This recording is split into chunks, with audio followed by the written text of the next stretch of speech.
वशिष्ठ बहुविधि समुझायऊ। गुरुदेव भगवान के श्री चरणों में सेवक दशरथ का प्रणाम स्वीकार हो। हृदय में सांत्वना न मिलने के कारण वाचक प्रणाम प्रस्तुत कर रहा हूं। देवता आप मेरा वाचक प्रणाम स्वीकारें, मेरा वाचक प्रणाम स्वीकारें, सेवा करें। देवता आज राजा दशरथ का हृदय का कमल मुरझाया हुआ है। आप आशीर्वाद रूपी जल डाल करके मेरे से कमल को खिला दे। दीनानाथ मेरे कमल को खिला दे। उड़े का कमल खिला दो हे देवता। उड़े का कमल खिला दो संसार के स्वामी। करता प्रणाम तुमको गुरुदेव को नमामि।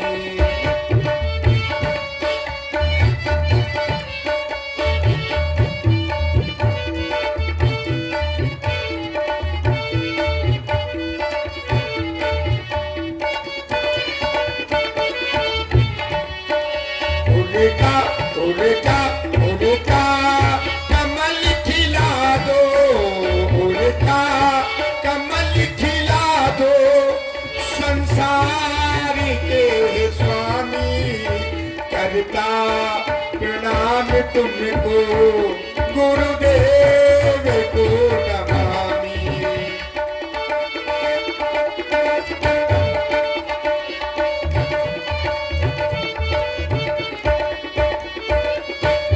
और देवता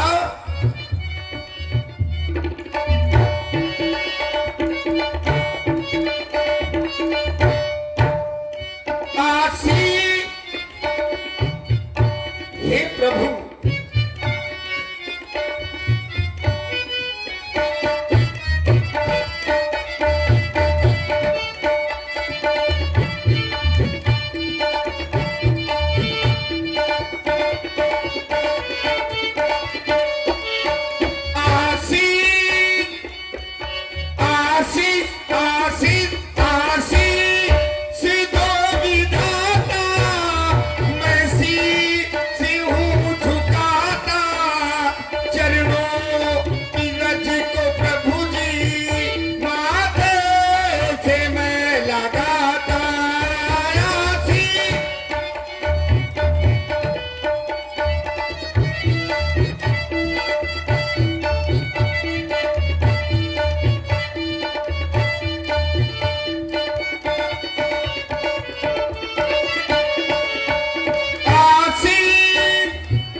तुमको गुरुदेव को नमामि। उड़का कमल खिला दो, उड़का कमल खिला दो संसार के स्वामी। करता प्रणाम तुमको गुरुदेव को नमामि। करता प्रणाम तुमको गुरुदेव को नमामि। अखंड मंडलाकारं व्याप्तेन चराचरं तत्पदं दस्तम तस्मै श्री गुरुवे नमः। राजन, तुम हमारे पास आए हो और आपने हमको प्रणाम किया। सुंदर आशीर्वाद। आपका अखंड कल्याण हो, महामंगल हो।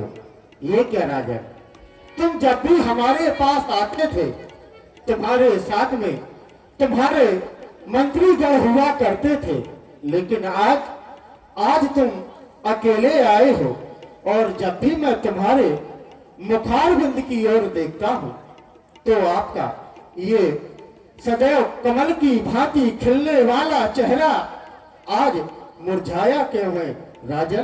कहो कहो, आने का कारण क्या है?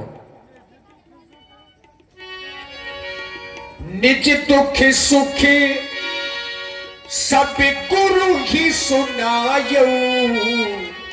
अपना दुख और सुख महाराज ने बताया। हे देवता, क्रम तो ये है कि पहले मैं आपको अपना दुख बतलाऊं, लेकिन पहले मैं अपना आपको दुख नहीं, पहले मैं अपना आपको सुख बतला रहा हूं। आपकी कृपा से मुझे सब कुछ प्राप्त हो गया। आपकी कृपा से ये मुझे लोग चक्रवर्ती सम्राट अयोध्या नरेश राजा दशरथ के नाम से जानते हैं। आपकी कृपा से रात पात धन दौलत सब कुछ मेरे पास है देवता। सब कुछ होने के बाद भी आज राजा दशरथ के पास कुछ नहीं है प्रभु, कुछ नहीं है। क्यों? क्योंकि मेरे कोई संतान नहीं है प्रभु।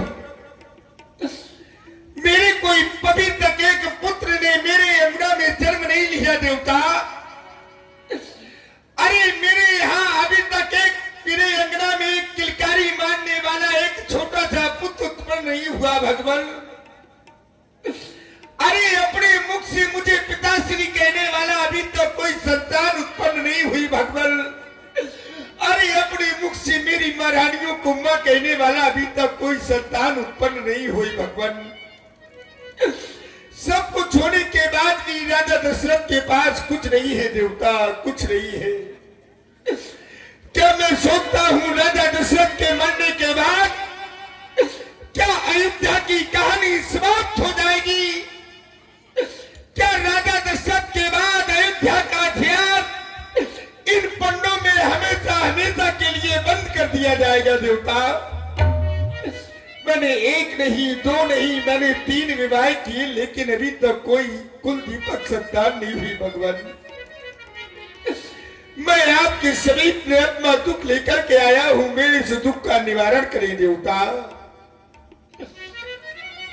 मैंने 3 विवाह किए, उसका फल अभी तक मिला नहीं। है चौथा पल आने वाला, हट कमल अभी तक खिला नहीं।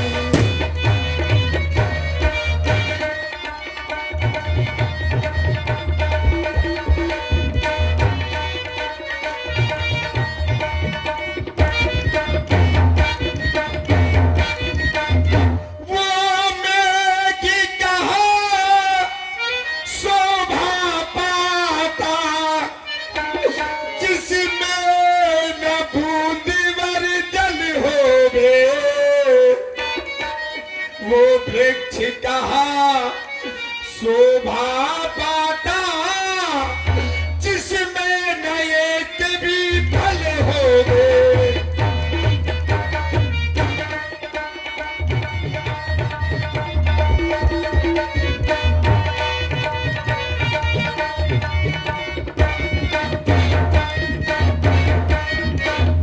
मेघों का काम होता है वर्षा करना। अगर इन मेघों में एक बूंद चलना हो तो वो मेघ अच्छे नहीं लगते। अगर फलदार वृक्ष है और उस वृक्ष में एक भी फल ना हो तो वो वृक्ष शोभायमान नहीं होता देवता। आप सोच रहे होंगे कि राजा दशरथ पुत्र की याचना लेकर के हमारे समीप में आया है, तो राजा दशरथ को 1 नहीं, 2 नहीं, 3 नहीं, 4 नहीं, 10 नहीं, 100 नहीं, 1000 पुत्रों की जरूरत है तो नहीं भगवान। मुझे 1000 पुत्रों की जरूरत नहीं है देवता। ज्यादा ना हो बासो एक ही हो,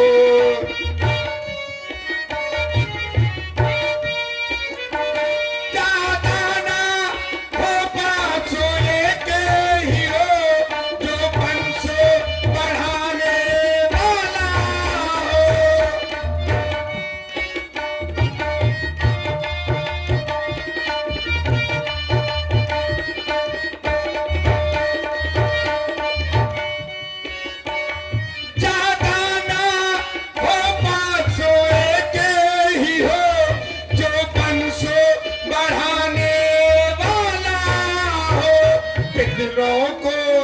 पीता रोपण पहुँचे पितरों को, पीता रोपण पहुँचे मेरा नाम चढ़ाने वाला हो पितरों।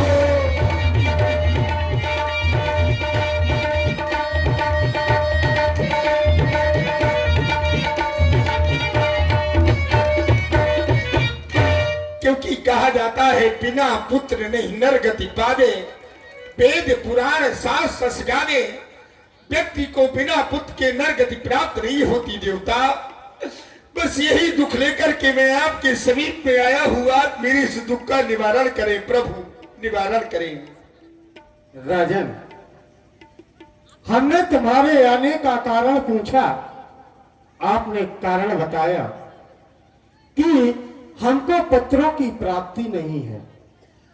यह सही है कि संसार में ऐसा कौन सा प्राणी है जो गृहस्थ आश्रम में है, अगर उसको पत्रों की प्राप्ति नहीं है तो वो शून्य है। आपने बताया कि पत्रों की प्राप्ति नहीं है, पत्रों की प्राप्ति चाहते हो, यही आपको चिंता सता रही है, क्योंकि चिंता है चिता से बड़ी नर को निर्जीव बनाती है। चिंता है चिता से बड़ी नर को निर्जीव बनाती है। चिता मुर्दे को जलाती है और चिंता जीते जीते को खाती है। चिंता और चिता में मात्र एक बिंदु का फर्क है। राजन, आपने कहा कि मैंने 3 विवाह किए, तो मैं सोच ये रहा हूं कि आपने 3 विवाह किए पुत्र की प्राप्ति के लिए। आपने पहला विवाह किया, आप मेरे पास नहीं आए, ये आपकी गलती है। अगर आपने पहला विवाह किया है तो आप मेरे पास आते, पुत्रों की प्राप्ति नहीं है, जैसे अब आप अपना दुख सुना रहे हैं उस समय सुनाते, नहीं आए। आपने दूसरा भी विवाह किया, आपको पुत्रों की प्राप्ति नहीं हुई, यहां तक कि आपने तीसरा भी विवाह किया, पुत्रों की प्राप्ति नहीं हुई। अब आए हो, पहले क्यों नहीं आए? हे देवता, आप करें राजा दशरथ पहला विवाह करने के बाद हमारे समीप में आते और पुत्रों की याचना करते। एक सिद्धांत है देवता, व्यक्ति जब युवावस्था व्यक्ति की होती है तो वो कर्म तब तक करता है जब तक उसके हृदय में साहस होता है, और व्यक्ति को साहस नहीं छोड़ना चाहिए। और वही कार्य मैंने किया, मैंने साहस नहीं छोड़ा, क्योंकि मेरी युवावस्था थी। अब मेरा चौथापन है, अब मुझे पुत्र की वेदना सता रही है। क्या मेरे मरने के बाद अयोध्या का इतिहास हमेशा हमेशा के लिए समाप्त हो जाएगा देवता? युवावस्था होने के कारण मैंने ध्यान नहीं दिया। अब कहते हैं जितने भी कार्य व्यक्ति को याद आते हैं वो सिर्फ बुढ़ापे में आते हैं। हे देवता, अब मेरा चौथापन आने वाला है। वंश को आगे बढ़ाने के लिए, इस अयोध्या की यश कीर्ति के लिए बस मैं आपके समीप में आया हूं देवता, आपके समीप में आया हूं। मैंने हर कर्म किया, लेकिन मुझे पुत्रों की प्राप्ति अभी तक क्यों नहीं हुई देवता, क्यों नहीं हुई? राजन, ये आपकी गलती है। जब आप गुरु के पास नहीं जाएंगे, तुमने युवावस्था में अपना दुखड़ा किसी को सुनाया नहीं। अगर सुनाते या हमारे पास आते तो कोई ना कोई हल निकलता, लेकिन अब आए हो, गुरु के पास आए हो तो खाली हाथ तो लौट नहीं सकते। लेकिन उपाय है, इच्छा है अगर पुत्रों की, तो राजन पुत्रेष्टि यज्ञ संविधान करो, पाओगे। आप कह रहे हैं कि एक हो, एक नहीं, पाओगे 4 पुत्र राजन। भगवान विष्णु का ध्यान करो। जय हो प्रभु। वो पुत्र ऐसे नहीं होंगे, धनौ धीर हुई है सतचारी, त्रिभुवन विदित भगत बिहारी। वो सारे संसार का दुख दूर करने वाले होंगे, लेकिन ये यज्ञ ऐसे नहीं होगा। महाराज, ये 4 देने का क्रम हमारे समझ में नहीं आ रहा। जय जी, 3 रानियों को एक एक। हाँ। तो ये 3 पुत्र तो महारानियों के होंगे। हाँ। चौथा पुत्र महाराज के होगा का? नहीं, महाराज को नहीं होगा, होगा रानियों को। इनके वंश में हुए भी हैं जिन्होंने अपने उदर से पुत्रों को जन्म दिया है। पुत्र होंगे रानियों के, तो 3 रानी हैं और चौथे महाराज। इसलिए 4 पुत्र पाओगे। आप पटना चले जाए, वहां पर विभांडक पुत्र श्रृंग ऋषि हैं, उनको बुलवाए। वो तुम्हारे मान पक्ष के हैं, उनको इस पुत्र सृष्टि यज्ञ का आचार्य बनाना है। राज सेवक विभांडक ऋषि जी के पुत्र श्रृंगी ऋषि को अतिशीघ्र बुला करके लाओ। कह देना कि गुरु बाबा वशिष्ठ जी ने तुम्हें अतिशीघ्र बुलाया है। देखिए, महाराज वशिष्ठ जी ने बताया कि तुम्हारे मान्य हैं श्रृंगी ऋषि, राजा रोमपाद जी के नगर में रहते हैं, विभांडक ऋषि के पुत्र, वर्तमान में जिसे हम आप सब लोग पाटल पुत्र के नाम से जानते हैं। अब वो मान इसलिए है क्योंकि राजा रोमपाद जी और दशरथ जी ये दोनों बहुत अच्छे मित्र हैं। रोमपाद जी की एक पुत्री है, आपने नाम सुना होगा, शांता। दशरथ जी ने उन्हें दत्तक पुत्री के रूप में लिया है, श्रृंगी ऋषि को ब्याह दिया तो मान पक्ष के हो गए। अब पुत्रेष्टि यज्ञ के विशेषज्ञ हैं, इसीलिए महाराज श्रृंगी ऋषि को बुलवाया गया। एक रोज काहे किस्सा दरिया के किनारे,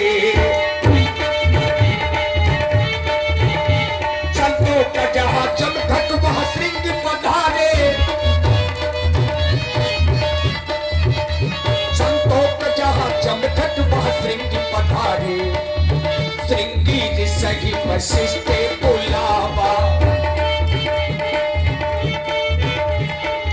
पुत्र काम शुभ यज्ञ करावा, पुत्र काम शुभ यज्ञ करावा।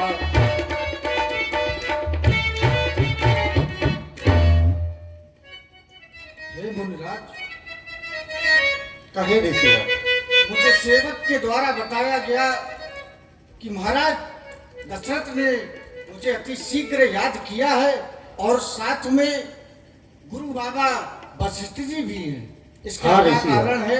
आप मुझे कारण बताएं। इसका कारण है कि महाराज दशरथ जी को कोई संतान नहीं है, जी इसलिए आपको मनोरमा तट पर पुत्रेष्टि यज्ञ करना है ताकि इनको पुत्रों की प्राप्ति हो जाए।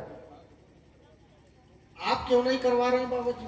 मैं करवा तो सकता हूं, लेकिन मैं श्रापित हूं, इसलिए यह यज्ञ मैं नहीं करवा सकता। चलिए तो हम ही करवाते हैं। देखिए, यज्ञ का विधान किया गया। मनोरमा के तट पर यज्ञ शुरू हुआ। भगत सहित मुनि आहुत दीने, भगत सहित मुनि आहुत दीने, आहुतियां दी गई, सभी को आहुतियां दी गई। यज्ञ होने लगी, लेकिन जिनके लिए यज्ञ किया गया अभी तक प्रकट नहीं हो रहे, अग्नि भगवान। अब गुरुजी, इसका कोई ना कोई कारण तो होगा कि अग्निदेव प्रकट नहीं हो रहे, आहुतियां पर आहुतियां दी जा रही हैं। भगत सहित मुनि आहुति दीने, स्वाहा ओम श्री अग्निदेवाय स्वाहा, स्वाहा ओम श्री अग्निदेवाय स्वाहा। स्वाहा। हे ऋषिवर, हम लोगों ने इतनी सारी आहुतियां दी, हाँ, लेकिन अभी तक अग्नि भगवान नहीं प्रकट हुए। इसका क्या कारण है? हे ऋषिवर, इसका एक ही कारण है। जो महाराज के कुल देवता हैं श्री रंगनाथ जी, अभी तक हमने उनकी आहुतियां नहीं दी, इसलिए ये अग्नि भगवान अभी तक प्रकट नहीं हुए। एक बात सब लोग समझ लीजिए, अगर घर के देवी देवता प्रसन्न नहीं है, भूखे हैं, तो बाहर की चाहे जितनी पूजा करो, पूजा फलीभूत नहीं होगी। ऐसा यहां पर भी हो रहा है। सभी देवताओं को आहुतियां दी गई, लेकिन जो कुल देवता हैं राजा दशरथ जी के, वो हैं रंगनाथ जी। जब उनके नाम की आहुति दी गई तो अग्नि देवता प्रकट हो गए। ओम रंगनाथाय नमः स्वाहा। ओम श्री रंगनाथाय नमः स्वाहा।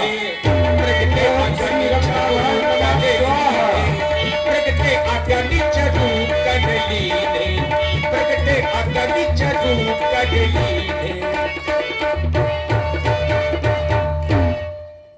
हे राजन,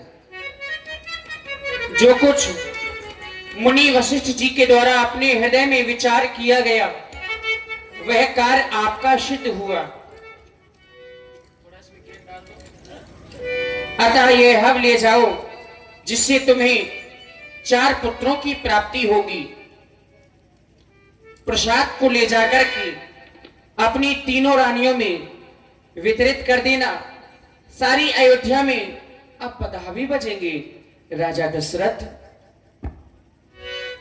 बजेगी बधाइयां अवध में, बजेगी बधाइयां, बजेगी बधाइयां अवध में, बजेगी बधाइयां, माता बनेगी तीनों रानियां। बजेगी बधाइयां अवध में, बजेगी बधाइयां, बजेगी बधाइयां अवध में, बजेगी बधाइयां, माता बनेगी तीनों रानियां। बजेगी बधाइयां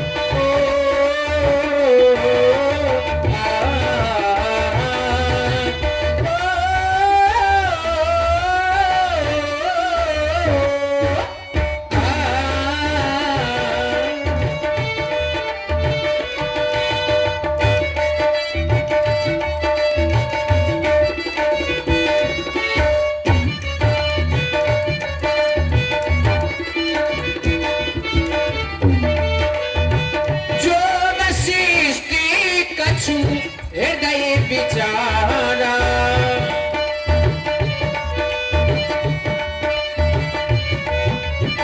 सफल काजे था सिद्ध तुम्हारा।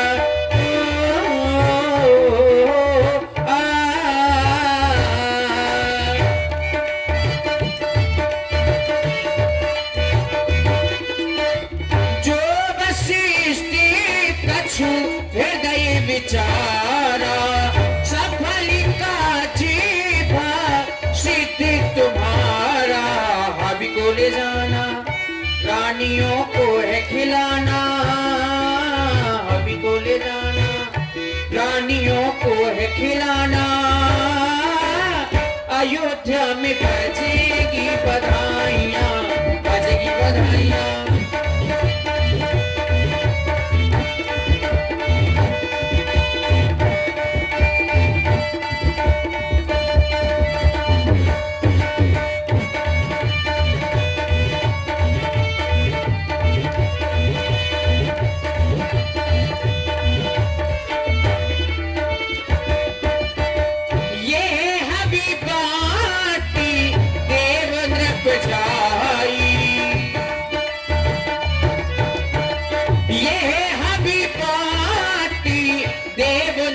जाई यथा योगी विधि भाग्य बनाई। चल को ले जाना रानियों को है खिलाना, चल को ले जाना रानियों को है खिलाना। अवधपुर में बजेगी बधाइयां, बजेगी बधाइयां अवध में, बजेगी बधाइयां, बजेगी बधाइयां अवध में, बजेगी बधाइयां। माता बनेगी तीनों रानियां, बजेगी बधाइयां, माता बनेगी तीनों रानियां, बजेगी बधाइयां, माता बनेगी तीनों रानियां, बजेगी। इतना कहकर के अग्निदेव अदृश्य हो गए।